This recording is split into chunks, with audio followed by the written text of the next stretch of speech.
सो hi students, आज हम पढ़ेंगे इलेक्ट्रोमैग्नेटिक इंडक्शन का थ्योरी पार्ट।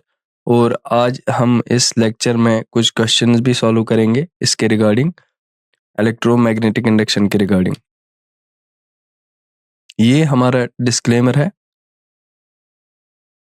स्टार्ट करने से पहले आपको पता होगा कि हम ट्रेंड एनालिसिस देखते हैं। जेईई मेन एग्ज़ाम जो है हमारा, हर साल का चैप्टर वाइज वेटेज क्या होता है। तो अगर हम इलेक्ट्रोमैग्नेटिक इंडक्शन को देखें तो इसका जो चैप्टर वाइज वेटेज होता है हर साल का, अकॉर्डिंग टू लास्ट 5 ईयर्स की बात है, मतलब 5 साल पहले जो हुए हैं पेपर और उसके बाद जो हुए हैं उनकी अगर हम बात करें तो चैप्टर वाइज वेटेज इज़ 4.24%।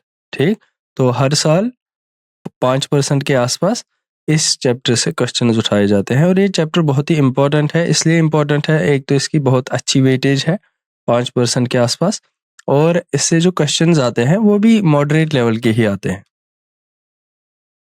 आगे बढ़ेंगे तो हम ईयरली डिस्ट्रीब्यूशन अगर देखें कि हर साल कौन कौन से साल में कहाँ कहाँ से कौन कौन से टॉपिक से क्वेश्चंस आए हैं और कितने नंबर ऑफ क्वेश्चंस आए हैं, तो हम देखेंगे तो 2024 में फैराडेज लॉ एंड इंडक्टेंस से क्वेश्चन आया था। और कितने क्वेश्चंस आए थे? 2। ठीक, और जो डिफ़िकल्टी लेवल थी वो एवरेज थी। आप देख सकते हो यहाँ पे टेबल पे मैंने लिखा हुआ है कि जो डिफ़िकल्टी लेवल थी वो एवरेज ही थी। अगर हम 2023 की बात करें तो जिस टॉपिक से क्वेश्चन आया था वो था फैराडेज लॉ। ठीक, again Faraday's law is involved here. तो हम बता सकते हैं कि 24 में भी फैराडे लॉ से आया था, 23 में भी फैराडे लॉ से ही आया था। एक क्वेश्चन यहाँ से भी आया था और वो इजी लेवल का ही था। 2022 की बात करें तो magnetic flux and Faraday's law से क्वेश्चन पूछा गया था, और एक क्वेश्चन पूछा गया था जिसका डिफिकल्टी लेवल एवरेज ही था।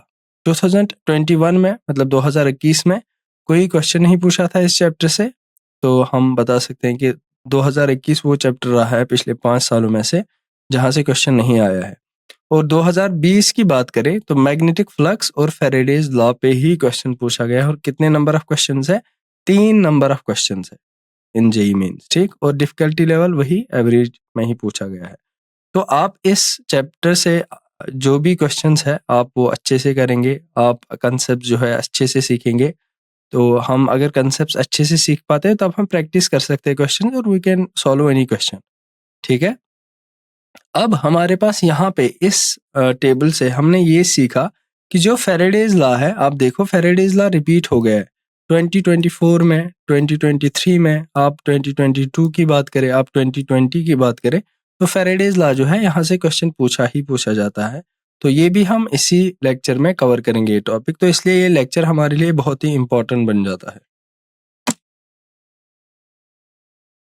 सबसे पहले देखेंगे हम कि हम कौन कौन से टॉपिक्स जो है कवर करने वाले हैं इस लेक्चर में। तो हम सबसे पहले जानेंगे कि मैग्नेटिक फ्लक्स क्या होता है।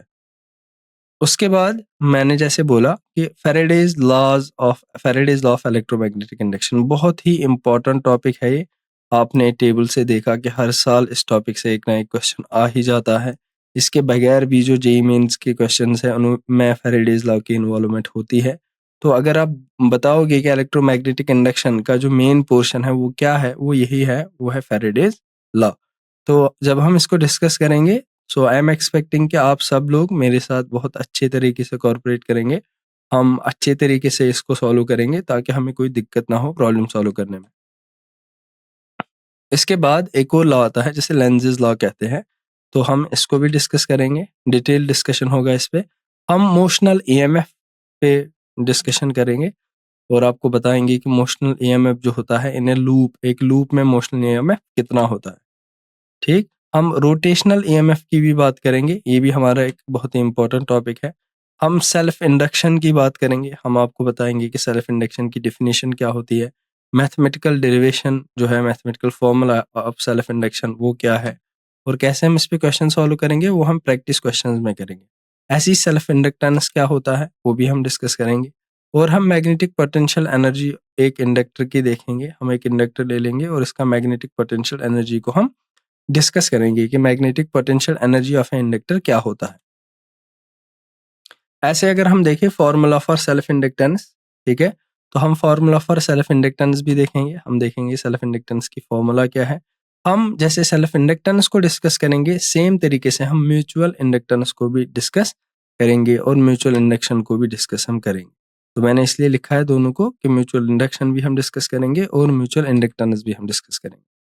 इसके बाद हम देखेंगे म्यूचुअल इंडक्टेंस की क्या फॉर्मूला है, क्योंकि अगर हम कंसेप्ट को क्लियर से कर पाते हैं, उसके बाद जो हमारे क्वेश्चंस होने वाले होते हैं, वो क्वेश्चन जो है वो इम्पोर्टेंट इसलिए हो जाते हैं क्योंकि हमें at the end of day जब हम जेईई मेंस के एग्जाम में बैठेंगे, वहाँ पे कंसेप्ट के साथ साथ हमें फॉर्मूलाज भी इम्पोर्टेंट बन जाती है। जो फॉर्मूलाज है वो भी हमारे लिए बहुत ही इम्पोर्टेंट बन जाती है, क्योंकि वो भी हमें करनी होती है। उसी फॉर्मूला से ही हमें वो कंसेप्ट लगा के प्लस वो फॉर्मूला लगा के हम सोल्यूशन तक पहुंच सकते हैं। तो formulas are also very important to us. और हम एक और टॉपिक इसमें डिस्कस करेंगे, वो दिखाएंगे कॉम्बिनेशन ऑफ इंडक्टर्स। जैसे सीरीज जो कॉम्बिनेशन होगा, पैरेलल कॉम्बिनेशन होगा, वो हम आराम से डिस्कस करेंगे।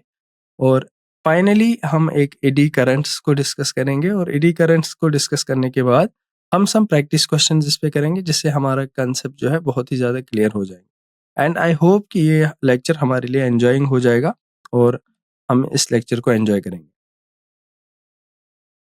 तो सबसे पहला टॉपिक जो है हमारा वो है मैग्नेटिक फ्लक्स। क्या है मैग्नेटिक फ्लक्स?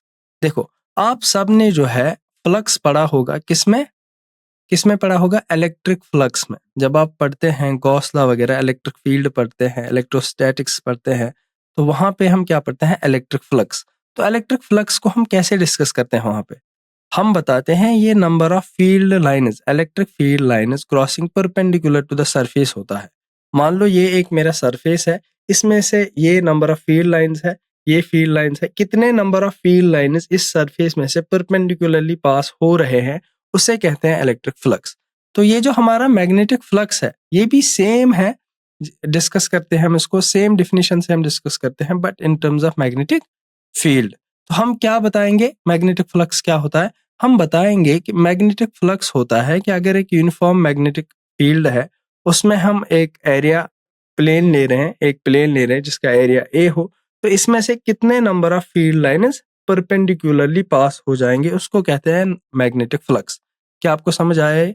मैं फिर से रिपीट कर लूंगा। मान लो ये मेरा एरिया है, ये हाथ जो है, ये एरिया एक ले लो, और मैं बता रहा हूँ ये जो उंगली है ये फील्ड लाइन्स बताती है, मैग्नेटिक फील्ड लाइन्स। मैंने इस हाथ को मैग्नेटिक फील्ड में रखा, इस हाथ के थ्रू, इस एरिया के थ्रू मान लो फील्ड लाइन जा रही है। कितनी नंबर ऑफ फील्ड लाइन जा रही है परपेंडिकुलर टू द सरफेस? कितनी number of magnetic field line जा रही है परपेंडिकुलरली थ्रू द सरफेस, उसे कहते हैं मैग्नेटिक फ्लक्स। क्या कहते हैं उसको? Magnetic flux.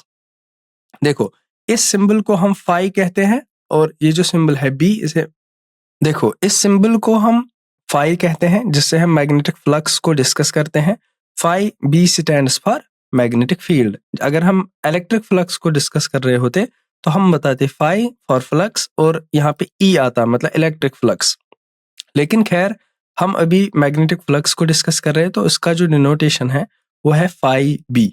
ठीक, तो अगर अब आपसे कोई पूछे कि आप मुझे बताओ कि मैग्नेटिक फ्लक्स क्या होता है, तो आप क्या बोलोगे? सर, अगर हम एक एरिया को, एक प्लेन को हम किस में रख रहे हैं? मैग्नेटिक फील्ड में रख रहे हैं, और देख रहे हैं कि कितने number of field lines cross कर रहे हैं परपेंडिकुलर। ठीक, परपेंडिकुलर इज इंपॉर्टेंट। परपेंडिकुलर कितने number of magnetic field lines इस एरिया से क्रॉस कर रहे हैं, हम बताएंगे कि वही नंबर ऑफ फील्ड लाइन्स हमें देगा क्या? फ्लक्स। ठीक है, मैं क्या काम करता हूं, मैं एक प्लेन ऑफ एरिया को रखता हूं मैग्नेटिक फील्ड में। देखो, मैंने यहाँ पे एक प्लेन ले लिया, ये एरिया है हमारा, जिसका एरिया वेक्टर ए है बाहर की तरफ। अगर मान लो ये मेरा सरफेस है, तो एरिया वेक्टर इस डायरेक्शन में लिया जाता है। एरिया वेक्टर एक वेक्टर क्वांटिटी लेते हैं हम, मतलब इसका एरिया और इसकी डायरेक्शन क्या लेते हैं? Perpendicularly outside. सेम यहाँ पे हमने एक प्लेन रखा है, ये है हमारा एरिया वेक्टर, और हमने यहाँ पे दिखाया है कि जो एरिया वेक्टर है वो मैग्नेटिक फील्ड के साथ एंगल थीटा बना रहा है। आप यहाँ पे देख सकते हो, यहाँ पे एंगल थीटा हुआ है। तो अगर हमें मैथमेटिकली बताना हो कि मैग्नेटिक फ्लक्स किसके बराबर होगा, तो हम लिखते हैं मैग्नेटिक फ्लक्स जो होगा वो होगा dot product of magnetic field and area vector. दोनों यहाँ पे वेक्टर क्वांटिटीज है, मैग्नेटिक फील्ड वेक्टर है, एरिया वेक्टर भी एक वेक्टर क्वांटिटी है, और इन दोनों का डॉट प्रोडक्ट अगर हम निकाले तो हमें मिल जाएगा क्या? Magnetic flux.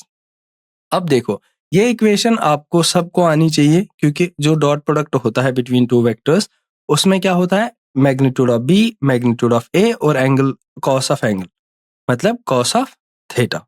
ठीक है, यहाँ तक सब सही है। आगे बढ़ेंगे हम। देखो हमने बताया है कि ये जो एंगल थीटा है ये किस किस के बीच में एंगल है, ये है एरिया वेक्टर के बीच में, यहाँ पे आप एरिया वेक्टर देख सकते हो, और यहाँ पे मैग्नेटिक फील्ड है। तो जो एंगल थीटा है it's the angle between what, area vector and magnetic field. तो ये दो क्वांटिटीज के दरमियान एंगल है जिसे हम थीटा कहते हैं, एरिया वेक्टर और मैग्नेटिक फील्ड। अब अगर हम बात करें मैग्नेटिक फ्लक्स की, फाई बी की, क्या ये स्केलर है कि वेक्टर क्वांटिटी है? आप गेस कर सकते हो इस वाली इक्वेशन से ही।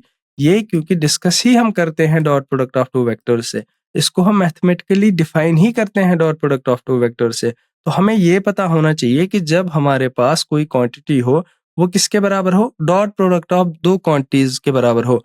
तो डॉट प्रोडक्ट को क्या कहते हैं हम, एक और नाम स्केलर प्रोडक्ट, क्या कहते हैं, स्केलर प्रोडक्ट। तो इसका मतलब हुआ कि जो मैग्नेटिक फ्लक्स है वो एक स्केलर क्वांटिटी है। स्केलर क्वांटिटी से क्या मतलब हुआ कि इसका बस मैग्नीट्यूड है, इसकी कोई डायरेक्शन नहीं है। ठीक, हम स्केलर क्वांटिटी को क्यों स्केलर कहते हैं कि हम डिफाइन ही करते हैं स्केलर क्वांटिटी को, इट्स द क्वांटिटी जिसका मैग्नीट्यूड हो बट डायरेक्शन ना हो। तो हमारा जो मैग्नेटिक फ्लक्स है एक स्केलर क्वांटिटी है जिसका मैग्नीट्यूड है और हमारे पास इसकी डायरेक्शन नहीं है। ठीक है, देखो जनरली हम क्या लिखते हैं कि अगर आउटवर्ड मैग्नेटिक फ्लक्स है वो पॉजिटिव लिया जाता है, मतलब थीटा जो है लेस देन 90 होना चाहिए। मान लो ये एरिया वेक्टर अगर यहाँ की ओर जा रहा है, बाहर की ओर आ रहा है, या ऐसे करके 90 होगा। लेकिन अगर ये लेस देन 90 होगा तब क्या ले लेंगे हम, फ्लक्स को हम पॉजिटिव ले लेते हैं। ठीक, और सेम इनवर्ड फ्लक्स, अगर फ्लक्स अंदर की तरह जा रहा है तब हम फ्लक्स को नेगेटिव ले लेते हैं, और उस टाइम पे जो हम थीटा लेते हैं, angle between area vector and magnetic field, वो कितना लेते हैं, तो वो बताते हैं हम कि वो एंगल जो है वो ग्रेटर देन 90 डिग्रीज है। तो ये हमें याद रखना होगा। आगे बढ़ेंगे हम। जो अगर हम स्टैंडर्ड इंटरनेशनल यूनिट देखेंगे किसका, मैग्नेटिक फ्लक्स का, वो है 1 वेबर। क्या है, 1 वेबर। तो हमारे पास मैग्नेटिक फ्लक्स का ऐसा यूनिट भी आ गया जिसे 1 वेबर कहते हैं। इसको हम डिनोट करेंगे WB से। WB stands for weber. Okay, यहाँ तक सबको समझ आया। हम 1 वेबर को लिख सकते हैं, अगर हम 1 वेबर को कन्वर्ट करना चाहिए तो हम 1 वेबर को लिख सकते हैं, it's 1 tesla times 1 metre square. It's 1 tesla metre square. In terms of tesla and metres अगर हम कन्वर्ट करना चाहिए तो हम लिखेंगे इट्स 1 टेस्ला मीटर स्क्वायर। ठीक है, देखो अगर हम डायमेंशनल फॉर्मूला देखें किसकी, मैग्नेटिक फ्लक्स की, आपने बहुत सारे क्वेश्चंस देखे होंगे जेईई मेंस में जहां पे ये बताया जाता है कभी कभी कि मैग्नेटिक फ्लक्स के डायमेंशंस किसके बराबर है। कभी ये पूछा जाता है कि मैग्नेटिक फ्लक्स के क्या डायमेंशंस है, कभी डायमेंशंस गिवन होते हैं, बोलते हैं कि ये किसके डायमेंशंस है। तो डायमेंशंस बहुत ही इंपॉर्टेंट बन जाते हैं क्योंकि ये यहाँ से भी क्वेश्चन पूछा जा सकता है और जो यूनिट्स एंड मेजरमेंट्स है वहां से भी क्वेश्चन पूछा जा सकता है। तो हम बताएंगे जब भी हमसे कोई पूछे कि dimensional formula of magnetic flux क्या है, तो हम क्या बताएंगे, ml² T-2a-1। क्या बताएंगे, ml² T-2a-1। हम इसको याद करेंगे, ml² T-2a-1। तो ये होता है हमारे डायमेंशंस किसके, मैग्नेटिक फ्लक्स के। तो अब जिसका हमें बहुत ही इंतजार था, जैसे मैंने बोला आपको कि हमारे जेईई मेंस का जो एनालिसिस है पास्ट 5 इयर्स में, उनमें से 3 सालों में फैराडेज लॉ पे कंटिन्यूअसली क्वेश्चन पूछे जाते हैं। हर साल एक क्वेश्चन पूछा ही जा रहा है Faraday's law of electromagnetic induction से। तो इसलिए हम क्या करेंगे, हम अब इस लॉ को डिस्कस करेंगे। ठीक, सबसे पहले देखते हैं इसके स्टेटमेंट को। किसको देखेंगे, फैराडेज लॉ के स्टेटमेंट को। तो ये क्या कहता है, ये कहता है कि अगर एक सर्किट है, ठीक है, उसमें से करंट जा रहा है, ठीक, और उसमें से फ्लक्स चेंज हो रहा है, ठीक, चेंज ऑफ मैग्नेटिक फ्लक्स हो रहा है उसमें से, तो उसमें से एक ईएमएफ जनरेट होगा, उस सर्किट में एक ईएमएफ जनरेट होगा, और वो ईएमएफ किसके बराबर होगा, वो इक्वल होगा rate of change of time, rate of change of मतलब टाइम के साथ फ्लक्स कितना तेजी से चेंज हो रहा है, इंक्रीज हो रहा है, डिक्रीज हो रहा है, वो ईएमएफ उसी के बराबर होगा। ठीक, मैं आपको फिर से समझा देता हूं कि जो ये लॉ बताता है, इसका ये स्टेटमेंट है कि जो मैग्नीट्यूड होगा किसका, इंड्यूस्ड ईएमएफ का, एक सर्किट में अगर इंड्यूस ईएमएफ हो रहा है, ईएमएफ उसमें इंड्यूस हो रहा है, पोटेंशियल डिफरेंस क्रिएट हो रहा है, वो किसके बराबर होगा? वो होगा कि टाइम के साथ उसमें से फ्लक्स कितना चेंज हो रहा है उस सर्किट में, तो उसी को कहते हैं हम क्या? Induced EMF. और इस स्टेटमेंट को क्या कहते हैं हम? इसको कहते हैं हम Faraday's law of electromagnetic induction. अगर इसको हम थोड़ा सा और टेक्निकली देखें, मैथमेटिकली देखने की कोशिश करें, तो हम लिखेंगे कि एक सर्किट में अगर मैग्नेटिक फ्लक्स चेंज हो रहा है, देखो राइट हैंड साइड में से फ्लक्स है, फाई बी मैग्नेटिक फ्लक्स किसके साथ चेंज हो रहा है? टाइम के साथ चेंज हो रहा है। तो इसकी वजह से क्या क्रिएट हो रहा है? राइट लेफ्ट हैंड साइड में आ जाओ इक्वेशन के, इसकी वजह से ई बन रहा है, मतलब इंड्यूस्ड ईएमएफ। एक सर्किट में ईएमएफ इंड्यूस हो रहा है, मतलब पोटेंशियल डिफरेंस क्रिएट हो रही है। क्या यहाँ तक सबको समझ आया? यहाँ तक कोई दिक्कत है किसी को? देखो यहाँ पे क्या है कि मैं ये बताने की कोशिश कर रहा हूँ, जो मैथमेटिकली अगर हम, ये तो स्टेटमेंट हो गया पहला वाला, अगर हम मैथमेटिकली देखना चाहिए किसको? फैराडेज लॉ को। वो ये कहता है कि आप बस इस इक्वेशन के राइट हैंड साइड को देखो, इस वाले पोर्शन को देखो। ये बताता है कि मैग्नेटिक फ्लक्स टाइम के साथ जब चेंज होता है, उसकी वजह से इक्वल्स टू, उसकी वजह से क्या हो रहा है? इंड्यूस ईएमएफ होता है एक सर्किट। तो ये है सही तरीका इक्वेशन को पढ़ने का भी। अगर आपको इक्वेशन का बैकग्राउंड नहीं पता तो आप इक्वेशन से पता कर सकते हो कि इक्वेशन क्या कहना चाहती है। तो ये था मैथमेटिकली हम क्या लिख सकते हैं किसको? Faraday's law of electromagnetic induction को। अब मैंने क्या लिखा है कि मैग्नीट्यूड जो होगा उस इंड्यूस्ड ईएमएफ का, क्योंकि मैं मैग्नीट्यूड ले रहा हूं तो मैं माइनस साइन ड्रॉप कर दूंगा, it would be d phi B over D t, मतलब rate of change of magnetic flux, rate with respect time. हाँ, rate of change with respect time. तो हम ये बताते हैं कि ये जो यहाँ पे नेगेटिव साइन है, यहाँ पे जो फैराडेज लॉ में नेगेटिव साइन है, ये क्या दिखाता है हमें? ये दिखाता है कि जो ईएमएफ है, ईएमएफ की डायरेक्शन है, और क्या है? करंट है, मतलब करंट इन द लूप है, वो अपोजिट डायरेक्शन में क्रिएट हो जाएगा। मतलब कि जो ईएमएफ प्रोड्यूस होगा या जो करंट प्रोड्यूस होगा, वो किसको अपोज करेगा? वो उस चीज को अपोज करेगा जिसने उस करंट को जनरेट किया। ठीक, ये एक आगे हम लॉ भी पढ़ेंगे, लेंजेस लॉ, और उसी में हम पढ़ेंगे कि डायरेक्शन कैसे आ जाती है। ठीक, देखो अगर हमारे पास क्लोजली वोन्ड कॉइल है, मतलब एक कॉइल है जिसमें वोंडिंग्स है, ऐसे ऐसे एन टर्नस है उसमें हमारे पास, ये एक कॉइल है छोटी सी, उसमें ऐसे करके ऐसे करके ऐसे करके बहुत सारे वायरस है। ठीक है, ऐसे करके बहुत सारे वायरस है उसमें। कितने टर्न्स है उसमें? N number of turns. तो ईच टर्न में से कितना फ्लक्स चेंज हो रहा है? वो है जितना एक में से चेंज हो रहा है। तो मैं ऐसे लिख सकता हूं कि जो टोटल ईएमएफ होगा फॉर एन टर्न्स, अभी तो मैंने सर्किट में एक ही लूप लिया था, लेकिन अब मैं लेना चाहता हूं एन नंबर ऑफ लूप्स। मेरा जो सर्किट है उसमें से एन नंबर ऑफ लूप्स है, तो इसमें उस टाइम पे कितना ईएमएफ जनरेट हो जाएगा? वो हो जाएगा, एक में से तो D phi B over D T produce हो रहा है, तो एन नंबर ऑफ टर्न्स में कितना प्रोड्यूस हो जाएगा? N times N D phi B over D T. क्या यहाँ तक आपको समझ आ गया? ये इक्वेशन ये कहना चाहती है कि मान लो हमारे पास बस एक ही लूप नहीं है, हमारे पास एन नंबर ऑफ टर्न्स है, एक कॉइल में एन नंबर ऑफ टर्न्स है, तो उसमें से अगर फ्लक्स चेंज हो रहा है तो वहां पे कितना ईएमएफ जनरेट हो जाएगा? तो EMF generated will be minus N times, वो एन टाइम्स हो जाएगा, मल्टीप्लाई हो जाएगा D phi B over D T के साथ। क्या यहाँ तक सही है? देखो मैग्नीट्यूड की अगर हम बात करें तो मैग्नीट्यूड को हम लिख सकते हैं N times D phi B over D T. मैंने माइनस साइन को ड्रॉप किया क्योंकि मैं बस क्या ले रहा हूं? बस मैग्नीट्यूड को ले रहा हूं। ठीक, देखो अब अगर हम चाहे इंड्यूस्ड ईएमएफ इंक्रीज करना है तो हम कैसे इंक्रीज कर सकते हैं? मुझे बताओ। अगर एक कॉइल है जिसमें एन नंबर ऑफ टर्न्स है और मैं उसका फ्लक्स चेंज कर रहा हूँ विथ टाइम, कैसे कर रहा हूँ वो हम बाद में देखेंगे। अब फ्लक्स हम जैसे ही चेंज कर रहे हैं विथ टाइम, तो मुझे बताओ उसमें से ईएमएफ जनरेट होगा। लेकिन मैं चाहता हूं कि इस कॉइल में ज्यादा से ज्यादा ईएमएफ जनरेट हो, तो उसके लिए मुझे क्या करना पड़ेगा? मुझे एन नंबर ऑफ जो है, एन नंबर ऑफ टर्न जो है उसमें इंक्रीज करना पड़ेगा। जितना मैं नंबर ऑफ टर्न्स इंक्रीज करूंगा आप देखोगे ईएमएफ बढ़ता जाएगा। ये हमें इक्वेशन बता देती है।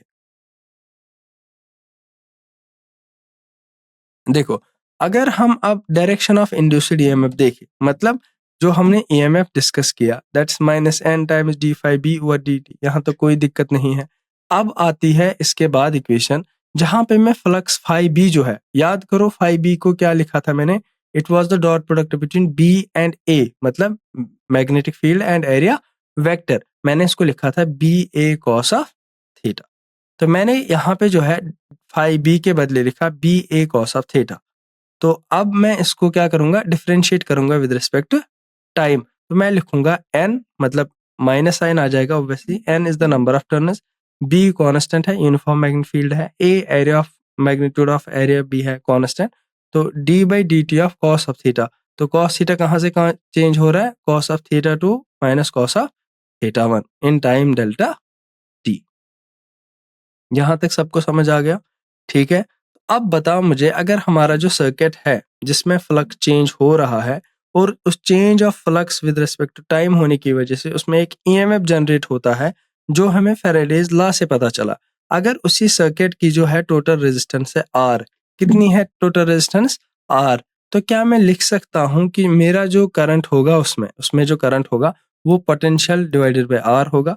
ये ओम्स लॉ से हम लिख सकते हैं, हमें पता होता है कि करंट होता है पोटेंशियल डिवाइडेड बाय रेजिस्टेंस। ठीक, तो अब यहाँ पे पोटेंशियल कितना जनरेट हुआ है, equals to EMF, induced EMF divided by resistance. इतनी करंट है जो उस सर्किट में चलनी स्टार्ट हो जाएगी, इंड्यूस्ड करंट होगी, इसको हम कहते हैं इंड्यूस्ड करंट। या अब तो हम फैराडेज लॉ को ऐसे भी लिख सकते हैं कि अगर हमारा मैग्नेटिक फ्लक्स एक सेकंड में चेंज हो रहा है तो उसमें एक करंट इंड्यूस होता है और वो करंट इस क्वांटिटी के बराबर होता है। ठीक, तो हम करंट को जो है लिख सकते हैं, it is minus N by R d phi B over D t, मतलब divided by resistance, number of turns divided by resistance d phi B, magnetic flux कैसे चेंज हो रहा है विद रिस्पेक्ट टाइम। ठीक, अब आपको पता है कि अगर मुझे करंट पता है, इंड्यूस्ड करंट मुझे पता चल गया, तो मैं इंड्यूस्ड चार्ज भी निकाल सकता हूं। कैसे, D Q equals to I D T, integrate करूंगा तो minus N by R D phi B, और डी टी को इंटीग्रेट जब करूंगा मैं डी टी के साथ तो डी फाइव बी आ जाएगा। तो अब अगर ये मेरा हुआ इंड्यूस्ड चार्ज और टोटल चार्ज निकालना हो तो इंटीग्रेट करूंगा। ठीक है, ये वाली इक्वेशन है इंड्यूस्ड चार्ज। कुल मिला के बात ये है कि इसलिए इस यहाँ से क्वेश्चन बहुत सारे आते हैं, क्योंकि देखो फैराडेज ने बोला था कि जो चेंज इन फ्लक्स होगा विद रिस्पेक्ट टाइम वो ईएमएफ जनरेट करेगा। उसके बाद क्वेश्चन जो है वो करंट भी पूछ सकता है, वो इंड्यूस्ड चार्ज भी पूछ सकता है, एक और क्वांटिटी पूछ सकता है जिसे इंड्यूस्ड पावर कहते हैं। क्या कहते हैं उसको, इंड्यूस्ड पावर। देखो इंड्यूस्ड पावर पी को हम लिख सकते हैं वी स्क्वायर बाय आर, याद करो हम लिखते हैं power equals to V square divided by R, that's potential difference divided by resistance. So it is P V square by R, मतलब इंड्यूस्ड ईएमएफ। अब ई की वैल्यू पुट करूंगा, it would be N square by R D phi B over D T whole square. यहाँ तक आपको समझ आया? तो मान के चलो कि अगर आपको फैराडेज लॉ पता चल गया कि एक ईएमएफ कितना जनरेट होगा इस सर्किट में, आप इजीली निकाल सकते हो करंट उस सर्किट में कितना जा रहा है, आप इजीली निकाल सकते हो कि उसमें इंड्यूस्ड चार्ज कितना है, आप इजी निकाल सकते हो कि उसमें इंड्यूस्ड पावर कितना है। अब हम बात करेंगे लेंजेस लॉ की। किसकी बात करेंगे हम, लेंजेस लॉ की। देखो हमने बोला कि एक सर्किट में जब क्या होता है, फ्लक्स चेंज होता है, magnetic flux with respect to time change होता है, तो हम लिखते हैं बाय फैराडेज लॉ कि इसमें एक ईएमएफ जनरेट होता है। मुझे बताओ अगर हमें उस ईएमएफ की पोलैरिटी बतानी हो, तो हम कैसे बताएंगे, वो देता है हमें लेंजेस लॉ। ठीक, वो देता है हमें लेंजेस लॉ। देखो लेंजेस लॉ ये कहता है कि उस ईएमएफ की जो इंड्यूस्ड ईएमएफ है, उस इंड्यूस्ड ईएमएफ की जो पोलैरिटी है, वो अगर मान लो वो ईएमएफ करंट क्रिएट आई करता है, इंड्यूस्ड करंट क्रिएट आई करता है, वो करंट जो होगा वो ऑलवेज अपोज करेगा किसको, चेंज इन मैग्नेटिक फ्लक्स को, जिसने क्या किया, प्रोड्यूस कर लिया इस करंट को। ये बहुत ही इंपॉर्टेंट है और बहुत ही बढ़िया लॉ है ये, जिसे लेंजेस लॉ कहते हैं। देखो मैं समझा देता हूँ आपको। हमारे पास एक सर्किट था, ठीक है, मान लो एक सर्किट था हमारे पास, उसमें से क्या हुआ, हमने उसका फ्लक्स चेंज किया। फ्लक्स जब हमने चेंज किया तो उसकी वजह से क्या हुआ, ईएमएफ इसमें आ गया। ईएमएफ आ गया तो मतलब इसमें करंट दौड़ने लगी। अब जब इसमें करंट दौड़ने लगी तो वो करंट कौन सी डायरेक्शन में होगी, वो कौन तय करेगा, वो तय करेगा लेंजेस लॉ। और लेंजेस का क्या ला था, इसने बताया कि जो करंट उसमें दौड़ेगी, जो करंट प्रोड्यूस हो जाएगी, जिसको हमने इंड्यूस्ड करंट कहा है, वो करंट जो है उसकी डायरेक्शन सच दैट होगी कि वो अपोज करेगा किसको, चेंज इन मैग्नेटिक फ्लक्स को। वो अपोज करेगा उसी चीज को जिसने इसको प्रोड्यूस किया था। उस करंट को किसने प्रोड्यूस किया था, मैग्नेटिक फ्लक्स की चेंज ने। तो वो मैग्नेटिक फ्लक्स की चेंज को ही क्या करेगा, अपोज करेगा, उसे कहते हैं लेंज़ेस लॉ। ठीक है यहाँ तक। अब देखो, अब अगर हमारे पास एंटी क्लॉकवाइज करंट जा रहा है, ठीक, ऐसे एंटी क्लॉकवाइज करंट जा रहा है तो हम इसे कहते हैं नॉर्थ पोल, हम इसको जनरली नॉर्थ पोल मानते हैं। और अगर हमारे पास क्लॉकवाइज करंट जा रहा है, ये एस जो बना हुआ है ये हमें बताता है कि इसके दो एंड जो है वो क्लॉकवाइज जा रहा है, ये डायरेक्शन क्लॉकवाइज है, तो ये एक्ट करेगा एज अ साउथ पोल। ठीक, अब देखो आप, मैं एक मैग्नेट के नॉर्थ पोल को ला रहा हूं और मैं क्या कर रहा हूं, मैं इसको क्लोज ला रहा हूं टुवर्ड्स द लूप। अब इस लूप में क्या हो रहा है, जितना जितना ये आगे आ जाएगा ये मैग्नेट, इसमें क्या होगा, मैग्नेटिक फ्लक्स बढ़ता जाएगा, क्योंकि मैग्नेटिक फील्ड बढ़ेगा तो मैग्नेटिक फ्लक्स बढ़ेगा। जितना मैग्नेटिक फ्लक्स बढ़ गया मतलब मैग्नेटिक फ्लक्स चेंज हो रहा है और मैग्नेटिक फ्लक्स इंक्रीज हो रहा है। ठीक, मैग्नेटिक फ्लक्स हो रहा है इंक्रीज, कौन सी डायरेक्शन में, इस वाली डायरेक्शन में। तो करंट इसलिए कौन सी डायरेक्शन में है, करंट एंटी क्लॉकवाइज डायरेक्शन में है। करंट है कौन सी डायरेक्शन में, एंटी क्लॉकवाइज डायरेक्शन, ताकि ये जो करंट है, जो इसमें करंट प्रोड्यूस हो गई है, वो क्या कर रही है, वो अपोज कर रही है चेंज को जिसने इसे क्रिएट किया, वो अपोज करना चाहती है इस चेंज को। सेम ऐसे भी है कि जब हम मैग्नेट को दूर ले रहे हैं तो मैग्नेटिक फ्लक्स क्या हो रहा है, मैग्नेटिक फ्लक्स डिक्रीज हो रहा है। मैग्नेटिक फ्लक्स अगर डिक्रीज हो रहा है तो इसका मतलब क्या हुआ, करंट ऐसे दौड़ेगी ताकि वो डिक्रीज जो है हो रहा है magnetic flux with respect time, उसको अपोज कर सके। ठीक, तो वो साउथ पोल एक्ट करता है। ठीक है, तो ये हमारा लेंजेस लॉ था, ये हमने डायग्राम से समझा दिया आपको। अब हम एक और टॉपिक डिस्कस करेंगे जिसे मोशनल ईएमएफ कहते हैं। क्या कहते हैं इसको, मोशनल ईएमएफ। चलो समझते हैं कि ये मोशनल ईएमएफ आखिर होता क्या है। देखो, हम सबसे पहले क्या करेंगे, हम एक स्ट्रेट कंडक्टर ले लेंगे जो मूव कर रहा है यूनिफॉर्म और टाइम इंडिपेंडेंट मैग्नेटिक फील्ड में। मतलब देखो, ये एक मेरा एक कंडक्टर है, ये मेरा कंडक्टर है, ये वाला कंडक्टर पी क्यू जो है, आप इसको देखो, ये मेरा कंडक्टर है। ये कहाँ मूव कर रहा है, विद वेलोसिटी v, ये लेफ्ट वर्ड जा रहा है, बाईं ओर जा रहा है। किसमें, मैग्नेटिक फील्ड इनसाइड की तरफ है, ये क्रॉस सेक्शन दिखाता है कि मैग्नेटिक फील्ड इनसाइड की तरफ है। और ये मैग्नेटिक फील्ड जो है एक तो यूनिफॉर्म भी है और टाइम इंडिपेंडेंट भी है, ना ही टाइम के साथ चेंज हो रहा है और ना ही पोजिशन के साथ चेंज हो रहा है। अब आप देखोगे कि रेक्टेंगुलर कंडक्टर जो बन रहा है PQRS, ये वाला, ठीक है, जिसमें PQ जो है ये फ्रीली मूव कर रहा है क्योंकि ये बाईं की तरफ मूव कर रहा है, बाकी जो है ये फिक्स है। ठीक, बाकी जो है ये फिक्स है। अब जो ये PQ है ये मूव कर रहा है बाई की तरफ विद कांस्टेंट वेलोसिटी v। तो मैंने एक सेटअप क्रिएट किया जिसमें मैंने एक कंडक्टर को लिया जो कि फ्रीली मूव कर रहा है, कहां से कहां तक, बाईं ओर मूव कर रहा है, किसमें, एक यूनिफॉर्म मैग्नेटिक फील्ड में जो यूनिफॉर्म है और टाइम इंडिपेंडेंट भी है, मतलब टाइम पे वो डिपेंड भी नहीं करता। अब हम आगे बढ़ेंगे।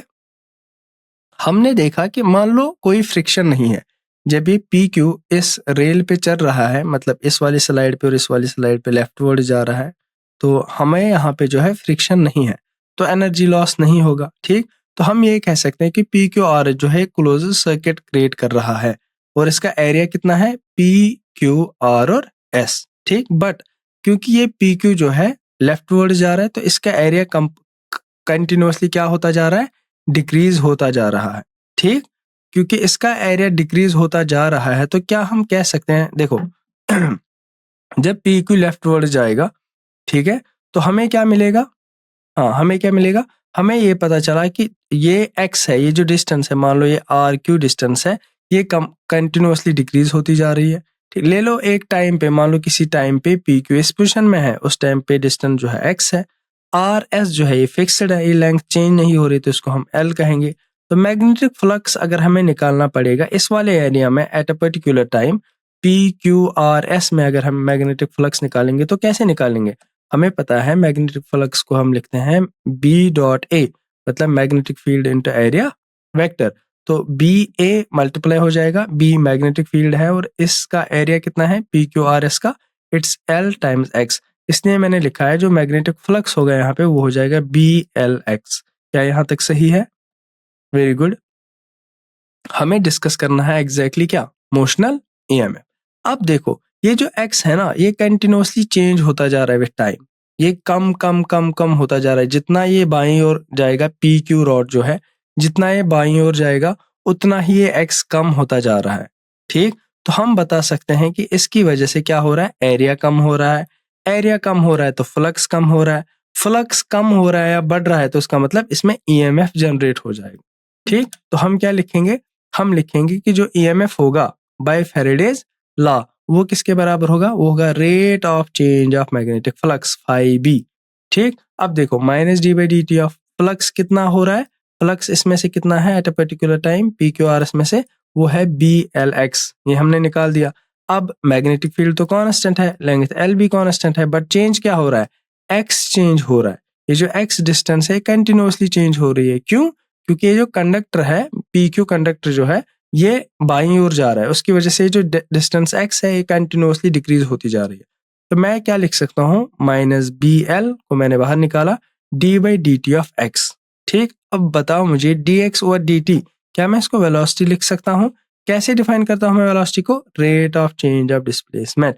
यहाँ पे भी तो सेम हो रहा है, तो मैं ये बता सकता हूँ कि जो यहाँ पे ईएमएफ इंड्यूस हो गया इस क्लोज्ड लूप में, कौन से क्लोज्ड लूप में, पी क्यू आर एस, किसकी वजह से, ये पी क्यू जो बाईं ओर जा रहा है इसकी वजह से एरिया कम हो रहा है, एरिया कम हो गया तो इसका मतलब हमारा मैग्नेटिक फ्लक्स जो है चेंज हो रहा है, मैग्नेटिक फ्लक्स चेंज हो रहा है तो ईएमएफ जनरेट हो गया, और वो ईएमएफ किसके बराबर होगा, बी एल वी के बराबर।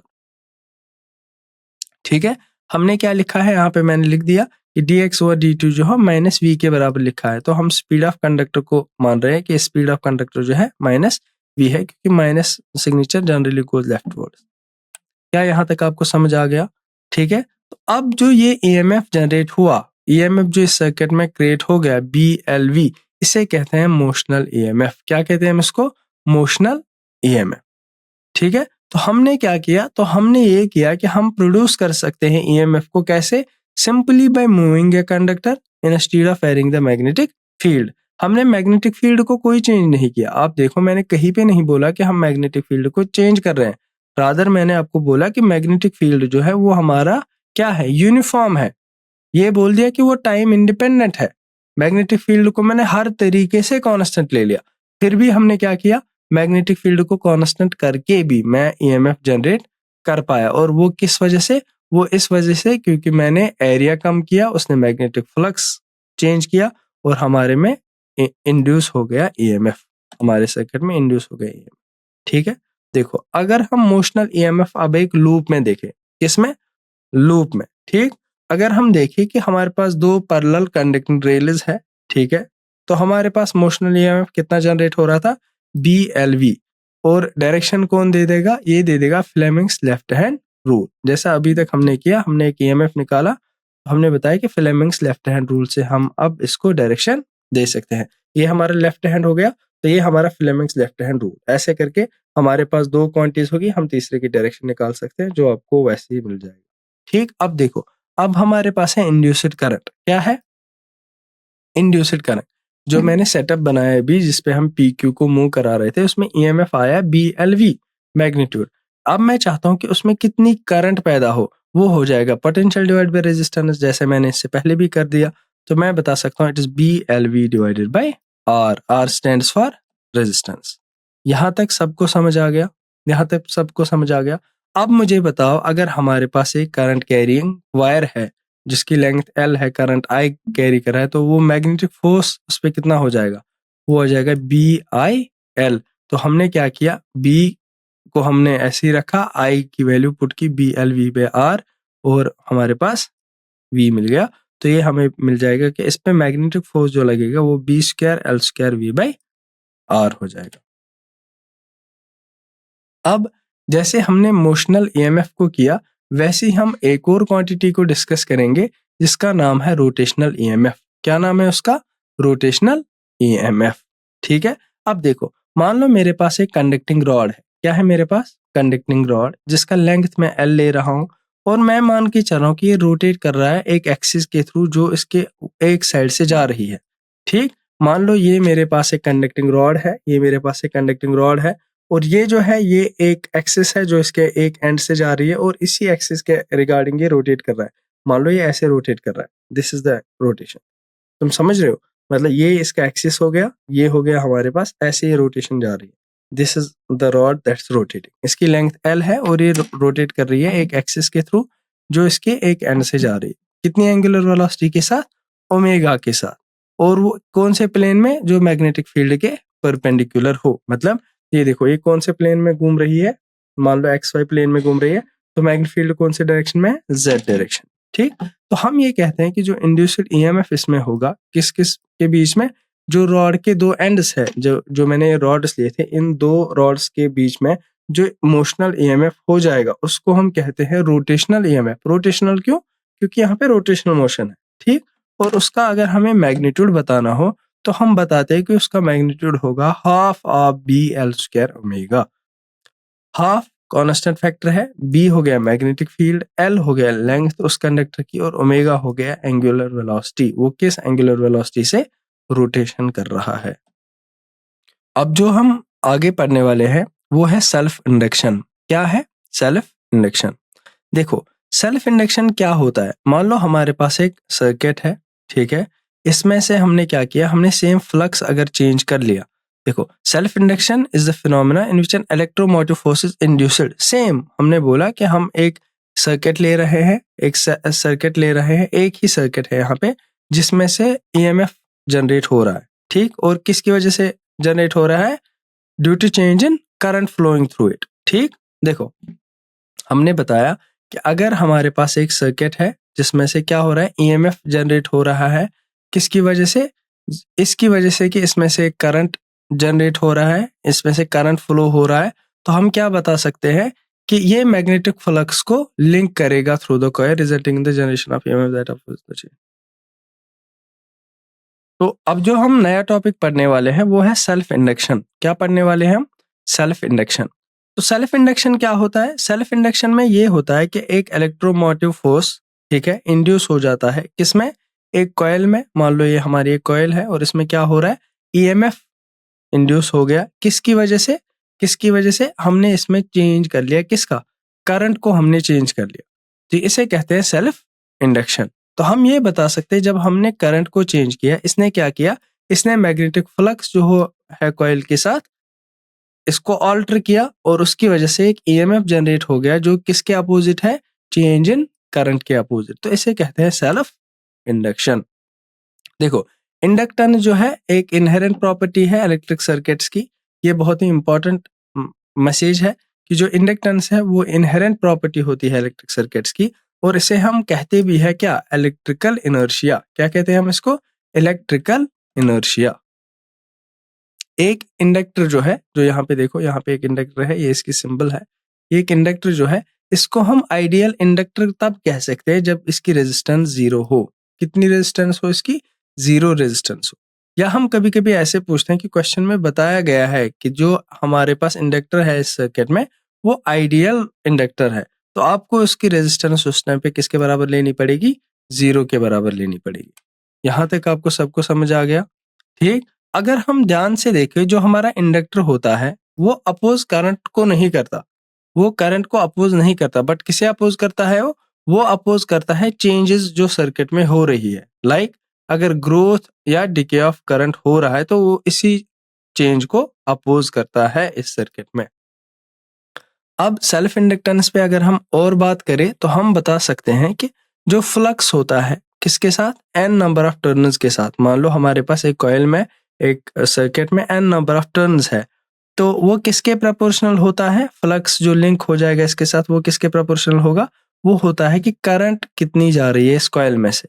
इसको हम मैथमेटिकली लिख सकता हूं मैं कि n टाइम्स फाई बी जो है, मतलब number of turns times magnetic flux जो है, वो डायरेक्टली प्रोपोर्शनल टू करंट है कि कितना करंट जा रहा है। अब मैं प्रोपोर्शनैलिटी को हटा के एक कांस्टेंट ले रहा हूं, कांस्टेंट ऑफ प्रोपोर्शनैलिटी L, तो मैं कह सकता हूं n phi b equals to L I। यही कहा है यहाँ पे कि जो हमारे पास L है वो कांस्टेंट ऑफ प्रोपोर्शनैलिटी है, और यही L होता है जिसे हम क्या कहते हैं? Self inductance of the coil. क्या कहते हैं हम इसको? Self inductance of the coil. तो मैं ये बता सकता हूं कि जो ईएमएफ जनरेट हो गया, ईएमएफ जनरेट हो गया किस लॉ से? फैराडेज लॉ से। वो होगा rate of change of magnetic flux. अब देखो minus D by D T of flux यहाँ पे टोटल कितना है? n फाई बी, उसके बदले क्या आ जाएगा? L इंटू आई। तो मैं लिख सकता हूँ कि जो ईएमएफ जनरेट हो रहा है वो होगा माइनस L di/dt, मतलब inductance times rate of change of current. तो हम ये बता सकते हैं जो सेल्फ इंड्यूस्ड ईएमएफ होता है, ये जो ईएमएफ होता है ये किसको अपोज करता है? ये हमेशा चेंज को अपोज करता है जो या इंक्रीज हो रही हो या डिक्रीज हो रही हो, ठीक? किसमें? कॉइल में, ठीक? तो ये क्या करता है, ये सेल्फ इंड्यूस्ड ईएमएफ जो होता है हमेशा oppose any change of current, जितना जो भी करंट में चेंज आ रहा हो उसको ये अपोज करता है, किसमें? कॉइल में। अगर हम एसआई यूनिट देखें किसका? सेल्फ इंडक्टेंस का, तो वो किसके बराबर होता है? वो हेनरी के बराबर होता है। तो एक इंपॉर्टेंट है कि अगर आपसे कोई पूछे कि what is the SI unit of what? Self inductance, तो आप बता देना इट्स हेनरी। क्या है? हेनरी। देखो, अब हम बात करेंगे मैग्नेटिक पोटेंशियल एनर्जी किसकी? एक इंडक्टर की, ठीक? अगर हम चाहते हैं कि एक स्टेडी करंट चले किसमें? इलेक्ट्रिक सर्किट में, तो हमें क्या करना पड़ेगा? हमें work done by EMF of the source. तो हमें जो है जो ईएमएफ है सोर्स का, मतलब जो बैटरी लगी हुई है सर्किट के साथ, इससे कुछ काम करना पड़ेगा, वर्क करना पड़ेगा, किसके खिलाफ? Self inductance of the coil के खिलाफ, ठीक? तो वो वर्क डन कितना होना चाहिए? वो होना चाहिए half of L I square. Half L means inductance, I is current, ठीक? तो वो वर्क डन होना चाहिए half of L I square. यही जो वर्क डन होता है ये किस में स्टोर होता है? इंडक्टर में स्टोर होता है। क्या? As a magnetic potential energy. हम कहते हैं कि यही जो वर्क डन किसने किया? किसने किया ये वर्क डन? ये कर लिया किसने? हाँ, ईएमएफ ऑफ द सोर्स जो है उसने जो ये वर्क डन किया, ये स्टोर होता है हमारे इंडक्टर में as a magnetic potential energy. तो मैं लिख सकता हूँ जो magnetic potential energy of an inductor होगी half of L I square के बराबर हो जाएगी। यहां तक सही है? ठीक है। देखो, अगर मैं एक सर्कुलर कॉइल ले लूं जिसका रेडियस आर ले रहा हूं मैं और नंबर ऑफ टर्न्स एन ले रहा हूं, इसका सेल्फ इंडक्टेंस निकालना हो मुझे, मैं कैसे ले रहा हूं? मान लो एक सर्कुलर वायर ले ली मैंने, उसका रेडियस है आर, लेकिन उसमें नंबर ऑफ टर्न्स जो है एन नंबर ऑफ टर्न्स में ले रहा हूं, और मैं आपसे पूछ रहा हूँ क्या आप मुझे सेल्फ इंडक्टेंस बता सकते हैं उसमें सेल्फ इंडक्टेंस कितना होगा? आप बताओगे हाँ सर, उसमें जो सेल्फ इंडक्टेंस होगा वो होगा half of mu not. Mu naught मतलब परमेबिलिटी, ठीक? पाई एन स्क्वायर आर। ठीक है, यहां तक ये सबको समझ आ गया? अगर ऐसे ही अब मैं बोलूं कि मेरे पास एक सोलेनोइडल कॉइल है, सोलेनोइडल कॉइल मतलब ऐसे करके वोंड्स है उसमें, ऐसे करके वोंड्स है, ऐसे ऐसे करके उसमें से करंट जा रहा है, उसमें से लेंथ एल है, उसमें total number of turns N है, एरिया ऑफ क्रॉस सेक्शन जो ये एक सर्कुलर लूप बनाता है उसका area of cross section A है, तो क्या आप मुझे उसका सेल्फ इंडक्टेंस बता सकते हो? तो आप बता देना हाँ सर, उसका सेल्फ इंडक्टेंस जो होगा वो हो जाएगा mu naught N square A divided by L. अब मुझे बताओ N number of turns per unit length किसके बराबर लिख सकता हूं मैं? एन, स्मॉल एन के बराबर। हम कैपिटल एन को जनरली लिखते हैं it's total number of turns, लेकिन जो स्मॉल एन है यहाँ पे ये है number of turns per unit length, एक यूनिट लेंथ में कितने नंबर ऑफ टर्न्स है। तो हमारे पास जो इंडक्टेंस आ जाएगा, सेल्फ इंडक्टेंस आ जाएगा एक सोलेनोइड का, वो होगा म्यू नॉट एन स्क्वायर ए टाइम्स एल के बराबर। अब देखो, अगर हमारे पास एक टोराइड होगा, टोराइड ऑफ रेडियस आर और उसमें नंबर ऑफ टर्न्स एन है, क्या आप टोराइड समझते हो? देखो टोराइड कैसे होता है, एक मान लो पहले एक सर्कुलर ऐसे है और उस पे वोंडिंग की गई है, सेम होता है जैसे एक हमारे पास होता है सोलेनोइड, लेकिन सोलेनोइड में स्ट्रेट जो होता है स्ट्रेट वोंडिंग होती है, इसमें सर्कुलर वोंडिंग होती है, मतलब ऐसे ऐसे करके, ऐसे ऐसे करके। क्या आप समझ रहे हो? मतलब ऐसे करके हम अगर मान लो हमारे पास एक सोलेनोइड है, ये हमारे पास एक सोलेनोइड है, ठीक है? अब मैंने इसी सोलेनोइड को मोल्ड किया और एक सर्कुलर बना दिया, सर्कुलर शेप बना दिया, उसको हम क्या कहते हैं? उसको हम टोराइड कहते हैं। क्या कहते हैं हम उसको? टोराइड। ये सिंपलेस्ट एग्जांपल है कि मान लो हमारे पास एक सोलेनोइड है, सोलेनोइड तो आप समझ गए होंगे कि ऐसे ऐसे करके, ऐसे ऐसे करके उस पे वोंडिंग्स है, और मैं इस सोलेनोइड को क्या कर रहा हूँ, इसको मैं बेंड कर रहा हूँ इन अ सर्कुलर फॉर्म। वो जो circular form of that solenoid बन जाएगा उसे हम टोराइड कहते हैं, और उस सर्कल की रेडियस आर हो जाएगी और उसमें नंबर ऑफ टर्न्स कितने हैं? एन है। अब अगर आपसे कोई पूछे कि क्या आप मुझे टोराइड का सेल्फ इंडक्टेंस बता सकते हैं, तो आप बता देना हाँ सर, उसका सेल्फ इंडक्टेंस जो होगा वो हो जाएगा half of mu naught N square R. किसके बराबर हो जाएगा? Half of mu naught N square R के बराबर।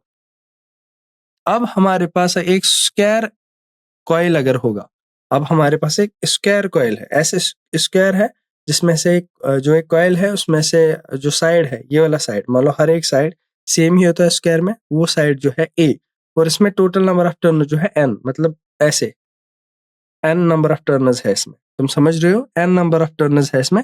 अगर आपसे कोई पूछे कि उसका इंडक्टेंस कितना है, तो आप बता देना it's 2√2 divided by pi mu naught N square A. N क्या है, उसमें टोटल नंबर ऑफ टर्न्स है, म्यू नॉट क्या है, परमेबिलिटी है, मैग्नेटिक परमेबिलिटी, ए क्या है, उस स्क्वायर की एक साइड कितनी वैल्यू देती है। ठीक है, होप कि आपको यहां तक समझ आया होगा। अब हम बात करेंगे म्यूचुअल इंडक्शन की। किसकी बात करेंगे, म्यूचुअल इंडक्शन की।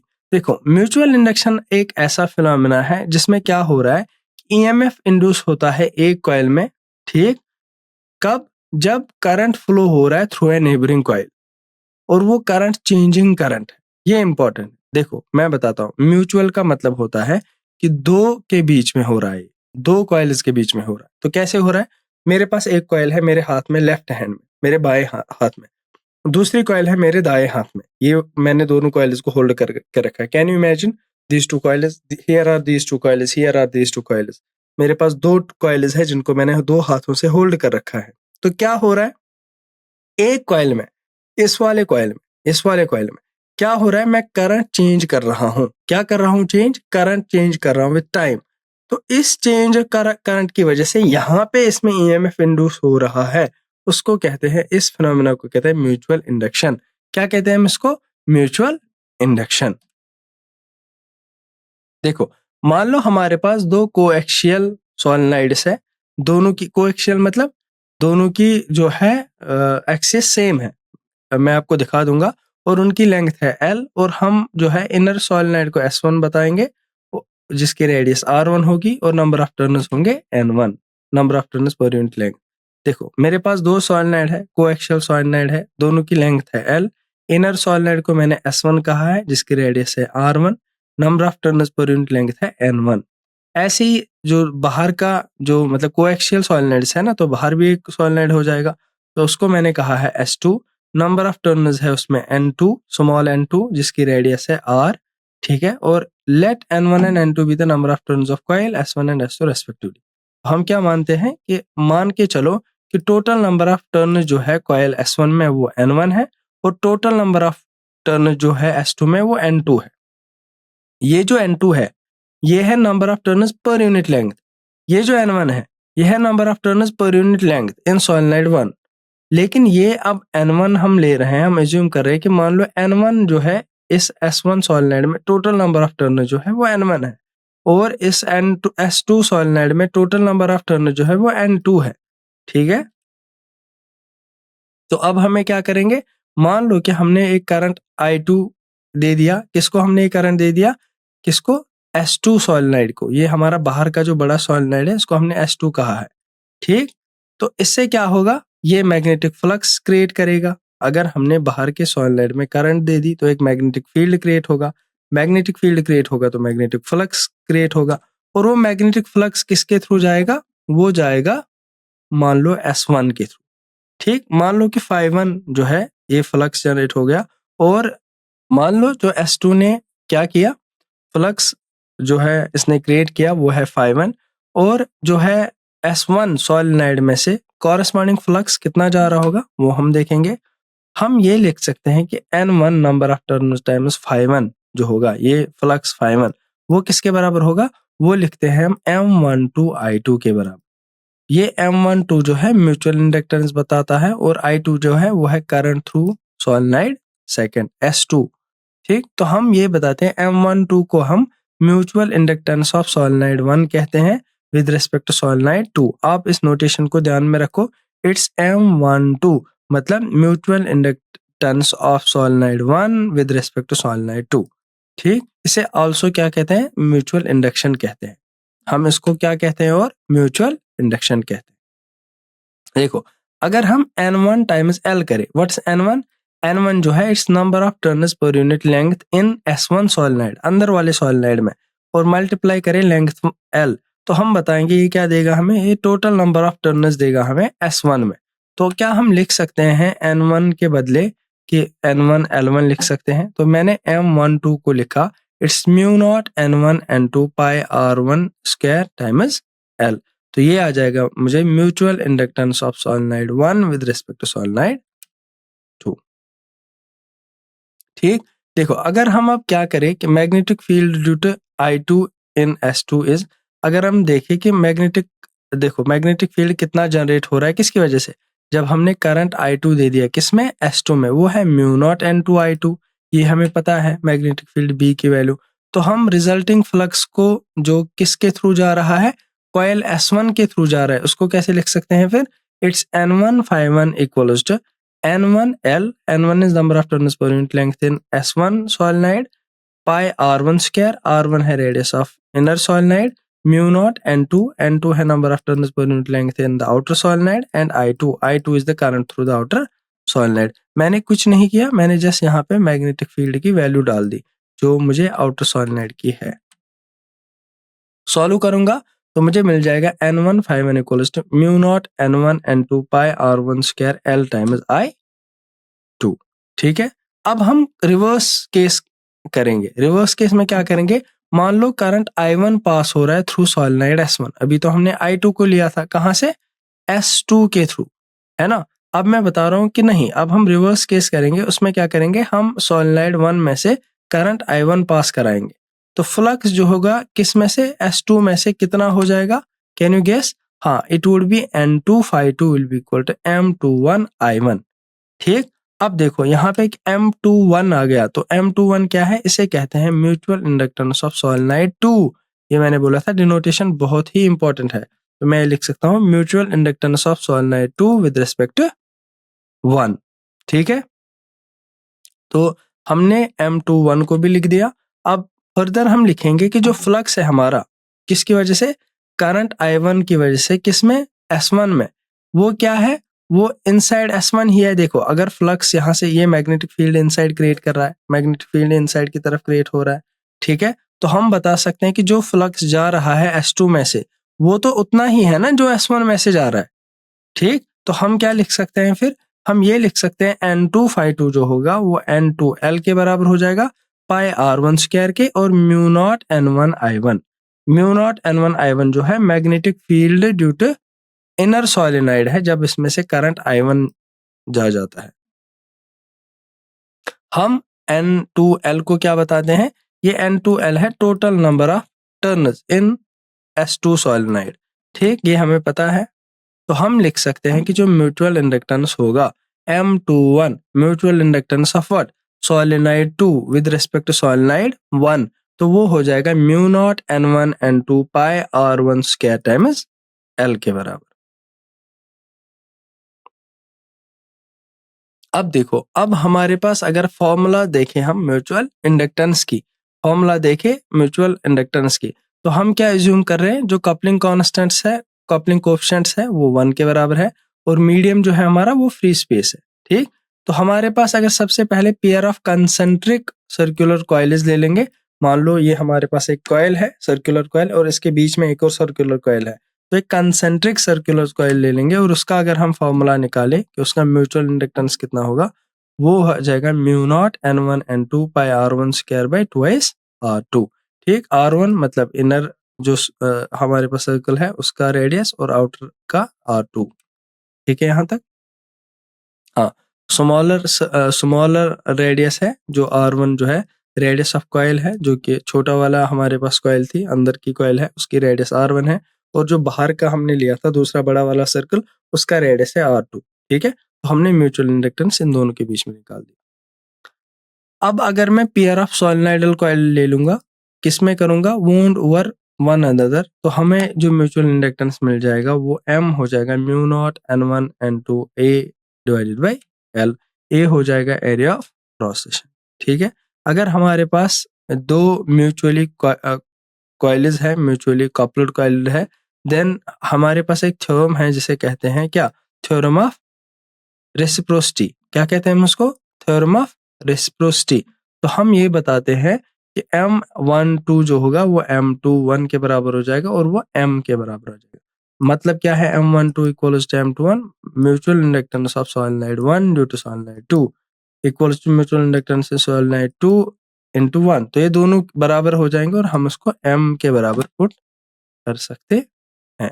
ठीक, देखो अगर हम बात करें अब कॉम्बिनेशन ऑफ इंडक्टर्स की, किन की बात करेंगे? कॉम्बिनेशन ऑफ इंडक्टर्स की। अगर हमारे पास दो कॉइल्स है जिनका सेल्फ इंडक्टेंस मान लो L1 है और L2 है, एक का L1 है और दूसरे का L2 है, और ये बहुत दूर हमने रखे हैं, ठीक है, और किस में रखे हैं? सीरीज कॉम्बिनेशन में रखे हैं, तब इनकी जो इक्विवेलेंट इंडक्टेंस होगी वो किसके बराबर हो जाएगी? वो हो जाएगी equivalent inductance L1 plus L2। तो जब भी हमारे पास दो इंडक्टर होंगे जो सीरीज में होंगे तो हम बताते हैं कि इक्विवेलेंट जो इंडक्टेंस होगा वो L1 प्लस L2 के बराबर आ जाएगा। ठीक, हाँ। अब इसके बदले अगर कॉइल्स को हम थोड़ा क्लोज पासली रखेंगे, ठीक है, so as to mutual effect each other, तो ये एक दूसरे को क्या कर रहे हैं? म्यूचुअली इफेक्ट कर रहे हैं, मतलब म्यूचुअल इंडक्टेंस हो रहा है। हमने पहले जब इनको दूर रखा और हमने क्या रखा? सीरीज में, तो आपस में उतना नहीं कर पा रहे थे, आपस में म्यूचुअल इंडक्टेंस नहीं कर पा रहे थे। तो उस टाइम पे जो सीरीज में नेट जो इंडक्टेंस आ गया था वो था L1 प्लस L2। बट अब मान लो ये जो इंडक्टर्स है ये थोड़े से पास है, ठीक, तो उस टाइम पे इक्विवेलेंट इंडक्टेंस कितना हो जाएगा? उस टाइम पे आ जाएगा same again L1 plus L2 plus minus 2s m। m मतलब म्यूचुअल इंडक्टेंस, ठीक है। तो m जो है इसको प्लस और माइनस सिग्नेचर हम दे देंगे किस पे? कि करंट जो है इन द टू कॉइल्स कैसे फ्लो हो रही है, चाहे वो सेम सेंस में फ्लो हो रही है या अपोजिट सेंस में फ्लो हो रही है, तो उस पे हम साइन दे देंगे m को। ठीक, देखो अब अगर हमारे पास दो कॉइल्स है जिनका सेल्फ इंडक्टेंस है L1 एंड L2 और ये कनेक्ट है पैरेलल के, क्या है? कनेक्टेड पैरेलल, तो इनका जो क्या हो जाएगा? नेट इंडक्टेंस हो जाएगा, वो हम लिख सकते हैं 1 divide by L1 plus 1 divide by L2। तो LP मतलब नेट इंडक्टेंस जो आ जाएगा L1 L2 divide by L1 plus L2 के बराबर है। ठीक है, देखो अब हम ईडी करंट्स की बात करेंगे। किसकी बात करेंगे? ईडी करंट्स की। देखो अब हम ईडी करंट्स की बात करेंगे। किसकी बात करेंगे? ईडी करंट्स की। हम ये कहेंगे कि जब भी क्या हो जाएगा? चेंज इन मैग्नेटिक फ्लक्स होगा किसके थ्रू? एक कंडक्टर के थ्रू। ठीक, एक कंडक्टर के एसोसिएशन में हम मैग्नेटिक फ्लक्स को चेंज कर रहे हैं, तो इंड्यूस्ड करंट जनरेट हो जाएगी किस में? इस कंडक्टर के एंटायर वॉल्यूम में, सारे वॉल्यूम में इस कंडक्टर के एक करंट जनरेट होगी, इंड्यूस हो जाएगी। उन्हीं करंट्स को क्या कहते हैं हम? ED currents. और वो करंट्स क्या करती है? वो मूवमेंट ऑफ कंडक्टर को अपोज करती है। मान लो हमारे पास एक क्या हो रहा है? एक कंडक्टर है हमारे पास, और हमारे पास क्या हो रहा है? मैग्नेटिक फ्लक्स जो है इसके अक्रॉस चेंज हो रहा है। इसकी वजह से जब सारे वॉल्यूम में जो एक कंडक्टर है इसके सारे वॉल्यूम में induced EMF, induced currents generate होती है, तो वो जो इंड्यूस्ड करंट्स है वो क्या करती है? Oppose the movement of conductor, oppose करती है मूवमेंट ऑफ कंडक्टर को, उन्हीं को कहते हैं ईडी करंट्स। यहां तक आपको समझ आ गया? ठीक है, ईडी करंट जो होती है वो क्या होती है? इलेक्ट्रिक करंट्स होती है, एक्चुअल इलेक्ट्रिक करंट्स होती है। ये भी क्या कर सकती है? That can cause energy to be lost in the form of heat. तो ईडी करंट्स की वजह से क्या होता है? ये एग्जैक्ट एक्चुअल इलेक्ट्रिक करंट्स होती है जिनकी वजह से क्या होता है? Lost in the form of heat. तो इनकी वजह से एनर्जी जो होती है लॉस्ट हो जाती है इन फॉर्म ऑफ हीट। यहां तक सही है? तो अब हम इलेक्ट्रोमैग्नेटिक इंडक्शन के कुछ प्रैक्टिस क्वेश्चंस करेंगे। अब जो हमने अभी तक कंसेप्ट्स पढ़े, हमने जो फॉर्मूलाज याद किए, हम उन पे अब कुछ प्रैक्टिस क्वेश्चंस करेंगे। तो आगे बढ़ते हैं हमारे पास। ये हमारा क्वेश्चन नंबर 1 है, जो ये कहता है कि मैग्नेटिक फील्ड एक रीजन में, एक स्पेस रीजन में मैग्नेटिक फील्ड जो है वो किसके बराबर है? B equals to 40I minus 18K। मतलब I मतलब along x एक्सिस और K मतलब along y axis, sorry K z axis. तो हमारे पास मैग्नेटिक फील्ड एक रीजन में है, वो कितना है? B equals to 40I minus 18K gauss. तो हमें बताना है कि फ्लक्स कितना पास हो जाएगा through a loop of area 5 metre centimetre square. कि हमें बताना है कि उसी रीजन में हमने एक लूप को रखा जिसका एरिया है 5 सेंटीमीटर स्क्वायर, तो उसमें से कितना फ्लक्स पास हो जाएगा। ठीक है, अगर उस लूप, वो जो लूप है क्या है? वो किस में लाई कर रहा है? एक्स वाई प्लेन में। ठीक, एक्स वाई प्लेन में वो लूप लाई कर रहा है। हम इस क्वेश्चन के सॉल्यूशन को देखेंगे। तो हमारे पास सबसे इम्पॉर्टेंट पहला है कि हम वो लूप बना ले। देखो हमने एक एक्स वाई जी प्लेन ले लिया और हमने बताया कि जो एक्स वाई प्लेन में इसमें हमने एक लूप ले लिया, ठीक है। और मैग्नेटिक फील्ड जो होगा, मुझे बताओ फ्लक्स में कौन कंट्रीब्यूट करेगा? Number of field line is going perpendicular to the surface. इसमें मैग्नेटिक फील्ड है एक आई कैप की ओर, मतलब यहाँ की ओर एक्स एक्सिस की ओर, एक है जेड एक्सिस की ओर। तो ओनली जो Z component of magnetic field है यहाँ पे इफेक्टिव है हमारे लिए, ठीक है। तो हम क्या करेंगे, हमें पता है कि मैग्नेटिक फ्लक्स फील्ड कितना है, वो है 40I-18 के गॉस। अब एक गॉस कितना होता है? 10⁻⁻⁴ टेस्ला। सबसे पहले हम ये कन्वर्जन करेंगे, तो हमें पता चला कि हम मैग्नेटिक फील्ड को लिख सकते हैं 40I-18 के टाइम्स 10⁻⁴। क्या यहाँ तक सही है? इतना टेस्ला, ठीक है। अब आगे बढ़ेंगे, हमारा जो एरिया वेक्टर है, एरिया किसके बराबर गिवन है? वो है 5 सेंटीमीटर स्क्वायर। तो मैं सेंटीमीटर को किस में कन्वर्ट करूंगा? मीटर स्क्वायर में। तो मुझे आया 5 × 10⁻⁴ मीटर स्क्वायर। और मुझे पता है कि एरिया वेक्टर को क्या लेते हैं हम इसे एक वेक्टर क्वांटिटी लेते हैं जिसकी डायरेक्शन परपेंडिकुलर आउटसाइड लेते हैं हम। तो हमने इसकी डायरेक्शन ले ली z कैप, मतलब k कैप। तो मैं इस सॉल्यूशन को आगे ले जाऊंगा, आप देखोगे कि हमारे पास जो मैग्नेटिक फील्ड आया, हमारे पास जो एरिया वेक्टर आया, उन दोनों को मिला के हम क्या करेंगे? अब हम फ्लक्स क्रिएट करेंगे, हम फ्लक्स कैलकुलेट करेंगे। हम ये बता देंगे कि जो फ्लक्स है वो dot product of magnetic field और एरिया वेक्टर के बराबर है। अब मेरे पास क्वांटिटी है फ्लक्स, मेरे पास मैग्नेटिक फील्ड है, मेरे पास क्या है? एरिया वेक्टर है। इनका डॉट प्रोडक्ट जब मैंने किया तो हमें क्या मिलेगा? हमें मिलेगा flux equals to 0-18 times 5 times 10⁻⁴ times 10⁻⁴।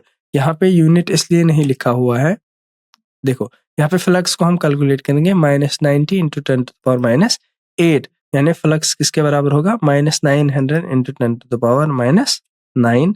थोड़ा सा इसको मैं अगर निकाल दूं, और -9 मतलब नैनो, और 900 वेबर। इसका जो यूनिट है फ्लक्स का, जैसे मैंने बोला था, वेबर होता है। और फ्लक्स को हम लिख सकते हैं फिर -900 नैनो वेबर, ठीक। बढ़ते हैं क्वेश्चन 2 की ओर। हमें बताया गया है कि फ्लक्स जो है जो फ्लक्स लिंक्ड है किसके साथ? एक कॉइल के साथ। एट एनी टाइम t जो है फ्लक्स इसमें से जा रहा है वो कितना है? 10t² - 50t + 250। हमें ये बताया जा रहा है कि हमारे पास एक कॉइल है जिसके through eight a particular time पे कितना फ्लक्स जा रहा है?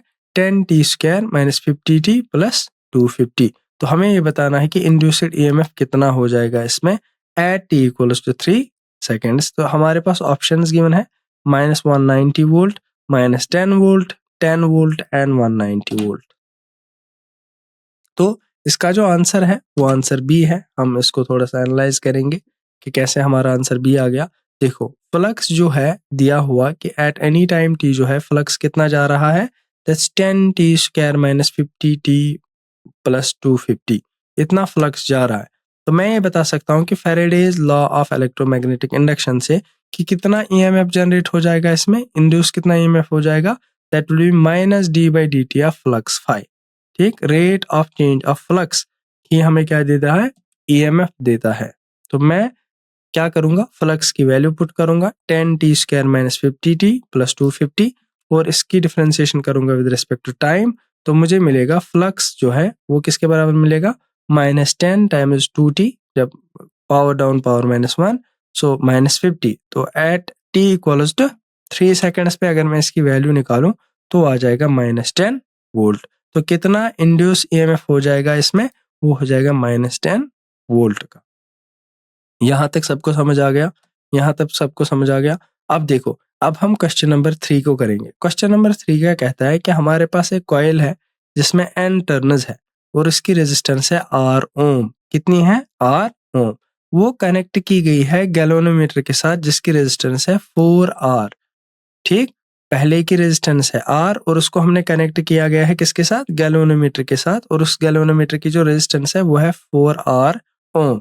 हमें बताना है कि ये जो कॉम्बिनेशन है ये कितने टाइम तक मूव की गई, इसको हमने कहा कितने टाइम तक? t टाइम तक हमने इसको मैग्नेटिक फील्ड W1 में W2 तक चेंज किया। इसका जो कॉम्बिनेशन जो है इसको मूव किया गया फॉर टाइम t सेकेंड्स, कहाँ से? फ्रॉम मैग्नेटिक फील्ड W1 से लेकर मैग्नेटिक फील्ड W2 तक। हमें बताना है कि induced current in the circuit कितना है। ठीक है, अब हम देखेंगे कि इंड्यूस्ड जो है इसमें करंट है वो कितना हो सकता है। तो हम सॉल्यूशन पे आ जाएंगे। तो देखो हमारे पास एक R ओम रेजिस्टेंस दिया हुआ है और 4R ओम की गैल्वेनोमीटर दिया हुआ है। तो हमने ये देखा कि अगर हम सीरीज कॉम्बिनेशन को देखें, किस में देखें? सीरीज कॉम्बिनेशन, तो टोटल रेजिस्टेंस किसके बराबर होगा? R of the coil plus R of the galvanometer. तो हमने एक कॉइल को ले लिया, हमने गैल्वेनोमीटर को ले लिया। हमें बताना है कि जब ये सीरीज कॉम्बिनेशन में थे, तो मैं क्या करूंगा? सीरीज कॉम्बिनेशन में इन दोनों की रेजिस्टेंस जो है ऐड करूंगा। तो मुझे क्या मिला? That would be 5R। क्या यहां तक समझ आ गया आपको? जो रेजिस्टेंस होगी वो 5R हो जाएगा, 5R ओम। अब देखो, अब मैं अगर लिखना चाहूंगा कि इसमें से कितना फ्लक्स चेंज हुआ हो, तो मैं कैसे लिखूंगा? Again using Faraday's law of electromagnetic induction, मैं लिखूंगा वो जो EMF होगा वो होगा -n, मतलब इसमें से कितने टर्न्स है? d∅/dt के बराबर। तो इंड्यूस्ड करंट कितना हो जाएगा? हमें पता है कि इंड्यूस्ड करंट होता है पोटेंशियल डिवाइडेड बाय रेजिस्टेंस। तो रेजिस्टेंस की जगह लिखूंगा मैं इक्विवेलेंट रेजिस्टेंस, तो ये आ जाएगा -n/R इक्विवेलेंट d∅/dt। हम इसको कहेंगे इक्वेशन 1। तो d∅ किसके बराबर हो जाएगा? ये हो जाएगा W2 माइनस W1, और dt जो होगा वो टाइम t के बराबर लिखेंगे हम। यहाँ पे जो W1 और W2 है ये क्या है? ये है फ्लक्स जो है इनके साथ एसोसिएट, ठीक, वन टर्न के साथ जो जा रहा है। तो मैं लिखूंगा कि इक्वेशन 1 में अगर हम इनको पुट करें तो मैं ऐसे लिख सकता हूँ कि जो मेरे पास करंट I होगा वो हो जाएगा -n टाइम्स जो R इक्विवेलेंट किसके बराबर था? 5 रेजिस्टेंस के बराबर था। d∅ किसके बराबर आ जाएगा? W2 माइनस W1, और डिवाइड में आ जाएगा टाइम t। ठीक है, तो ये मेरा सॉल्यूशन है। अब हम क्वेश्चन नंबर 4 करेंगे। क्वेश्चन नंबर 4 में क्या कहा गया है? एक कॉइल में रेजिस्टेंस जो है 100 ओम की है। एक करंट जो है is induced by changing the magnetic flux, मतलब हमने मैग्नेटिक फ्लक्स इस कॉइल में चेंज कर लिया और इसमें क्या हो गया? एक इंड्यूस्ड करंट आ गई इसमें, जैसे कि उस करंट को दिखाया गया है किसके साथ? टाइम के साथ। तो हमें बताना है कि magnitude of change in flux कितना होगा थ्रू द कॉइल। तो हमें बताना है कि उस फ्लक्स का मैग्नीट्यूड कितना होगा जितना इस कॉइल के थ्रू चेंज हुआ है। तो ये जेईई मेन 2017 का क्वेश्चन है। हम इस क्वेश्चन को सॉल्व करेंगे। देखो इसका आंसर जो है वो आंसर बी है। हम इसको डिटेल में देखेंगे कि कैसे इसका आंसर जो है वो बी आ गया। देखो हमारे पास इंड्यूस्ड करंट जो है वो किसके बराबर आ जाता है? EMF कितना इंड्यूस हो गया डिवाइडेड बाय रेजिस्टेंस, ये हमें पता है यहाँ तक। अब इंड्यूस्ड EMF का अगर हम मैग्नीट्यूड देखें बाय फैराडेज लॉ, वो आ जाता है d∅/dt के बराबर। तो अब हम क्या कर सकते हैं? जो EMF है उसका वैल्यू पुट करेंगे I इक्वल्स टू E/R में। तो I इक्वल्स टू E/R में मैंने d∅/dt over 1 over R put कर लिया, और मुझे यहाँ से क्या मिलेगा कि जो स्मॉल चेंज इन फ्लक्स होगा वो I times R times dt, मतलब current times resistance times small change in time. तो अगर मुझे टोटल फ्लक्स चाहिए तो मुझे क्या करना पड़ेगा? मुझे इसको इंटीग्रेट करना पड़ेगा। तो वही मैंने यहाँ पे किया है। टोटल फ्लक्स कैलकुलेट करने के लिए मैंने इंटीग्रेट किया और मुझे इंटीग्रेशन I/R dt आया, वेयर R क्या है? एक कांस्टेंट है। ठीक है, आगे देखेंगे हम। आप देख सकते हो यहाँ पे कि हमारे पास इंटीग्रेशन आ गई, फ्लक्स को हमने इंटीग्रेट किया, रेजिस्टेंस क्योंकि कांस्टेंट है तो मैं इंटीग्रेट करके I dt लिख रहा हूँ इसको। अब देखो आप मुझे बताओ ये जो इंटीग्रेशन I dt है ये क्या बताता है? हमें इंटीग्रेशन हमें बताता है कि ये जो वैल्यू अगर आपको कैलकुलेट करनी है, या आप ये इंटीग्रल कैलकुलेट करो, या आप करंट और टाइम के बीच में जो ग्राफ है उसका जो एरिया है, या टाइम और करंट के बीच में जो कर्व है उसके अंडर जो एरिया है उसको कैलकुलेट करो। अब हमारे पास ग्राफ तो गिवन है, हमारे पास कर्व गिवन है, हमारे पास वैल्यूज गिवन है, तो हम क्या करेंगे? हम एरिया ही निकालेंगे। किसके under? Area under IT graph, current time graph के अंदर हम एरिया निकालेंगे। जब हमने एरिया निकाला तो वो आ गया 2.5 के बराबर। तो हमारा फ्लक्स जो हो जाएगा वो किसके बराबर हो जाएगा? Resistance times 2.5। रेजिस्टेंस कितना है? 100 ओम। तो मैं लिख सकता हूँ इट इज 100 इंटू 2.5 ओम, तो मुझे जो फ्लक्स मिलेगा यानी magnitude of change in flux through the coil जो है वो किसके बराबर आ जाएगा, 250 वेबर के बराबर।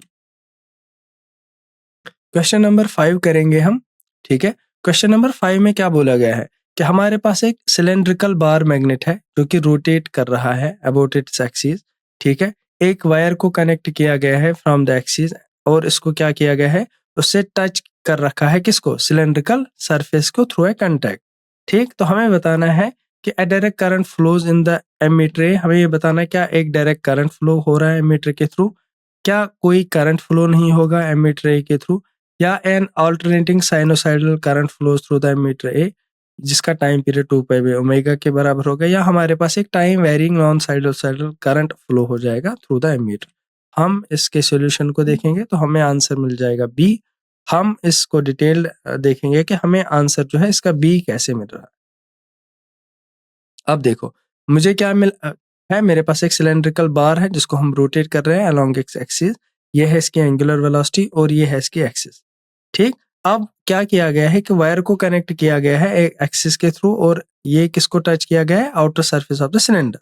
तो अब यहाँ पे एक एमीटर लगाया गया है और हमें बताना है कि उस एमीटर में करंट किस टाइप की होगी, ठीक। तो हम ये बताएंगे कि जब हम सिलेंडर को क्या कर रहे हैं, रोटेट कर रहे हैं, तो मैग्नेटिक फ्लक्स जो होगा क्या होगा, no change in flux linked with the circuit takes place. तो यहाँ पे जो है फ्लक्स चेंज नहीं हो रहा। फ्लक्स चेंज अगर नहीं हो रहा तो इसका मतलब ईएमएफ चेंज इंड्यूस नहीं होगा। किस लॉ से, Faraday's law of electromagnetic induction से।